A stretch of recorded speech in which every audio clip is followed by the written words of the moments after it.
gənc futbolçularımızdan birinə Serbiyanın Ortabab klubundan yaxşı bir təklif gəlib.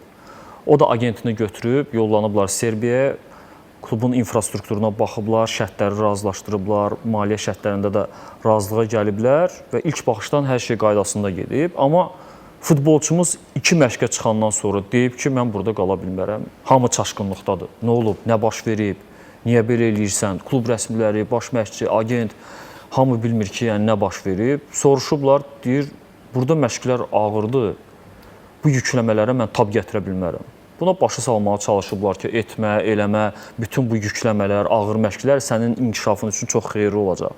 Görüblər ki, bu gənc futbolçu Nuh deyir, Peyğəmbər demir. Bu da Lamin Yamal deyil ki, bərk-bərk yapışsınlar. Deyiblər, onda salamat qal, çıx get. Bax, Azərbaycan futbolunda, Azərbaycan futbolçularının xaricə getməyində də belə problemlər var. Yəni, burada problem 1 deyil, 2 deyil, xeyli saydadır. Ona görə bax, futbolçuların həm də mental olaraq xaricdə oynamağa hazır olmasını məhz uşaq yaşlarından təmin eləmək lazımdır.